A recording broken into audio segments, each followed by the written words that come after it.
Hey Avengers, welcome back to Athletic Avengers, where we dive into the wild world of sports triumphs, scandals, and unbelievable turnarounds.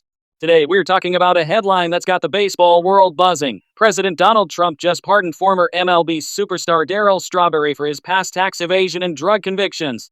This isn't just a feel-good pardon, it's the capstone on one of the most dramatic redemption arcs in sports history.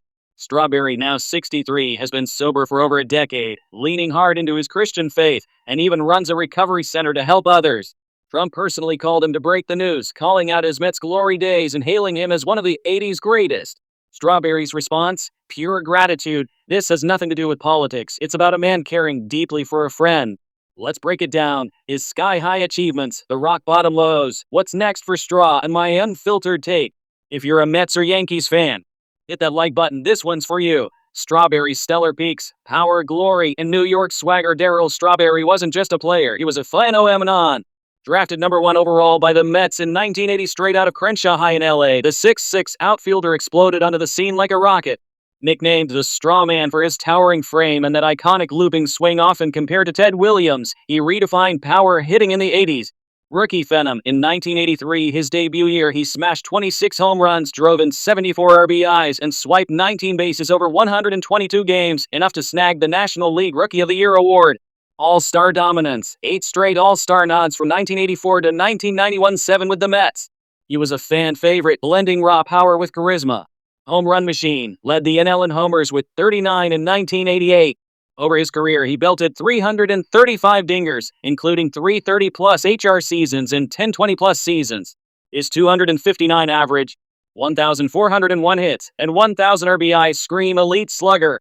World Series warrior, the crown jewel, key role in the 1986 Mets World Series win, that chaotic miracle run against the Red Sox. Then late career magic with the Yankees, rings in 1996 and 1999. Fun fact, he's one of only 3 players to suit up for all 4 NY teams: Mets, Yankees, Dodgers, Giants. Accolades galore, 2 Silver Sluggers, a 2004 Hall of Fame nomination, and even a home run derby win. Strawberry was New York baseball in the 80s, brash, explosive, unforgettable. The guy had Ted Williams level potential. If talent alone won rings, he'd have a Cooperstown plaque by now. The gut-wrenching lows, demons that nearly destroyed a dynasty, but man, Straw's story is a gut punch. What could have been a Hall of Fame lock turned into a cautionary tale of squandered gifts. Cocaine entered the picture early, teammates hooked him during his Mets heyday, and it spiraled fast.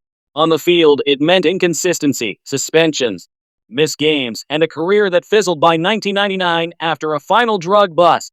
Off the field, even darker, MLB suspensions, banned 3 times for substance abuse, including a 60-day hit in 1995 and a career-ending one in 2000. He admitted to using between innings, yeah, you read that right. Legal nightmares. In 1995, pleaded guilty to tax evasion for dodging income reports, served 3 months in prison and paid back taxes. Earlier domestic violence allegations from his first wife, including hitting her and threats with a gun. Personal chaos, divorces, a self-admitted sex addiction, and colon cancer battles. In 1998 and 2000 he beat it twice. By the late 90s he was out of baseball, broke and broken, the poster child for what if in sports. Emotional toll. Strawberry's own words, he was haunted by the drugs, turning a kid from LA's tough streets into a tabloid villain.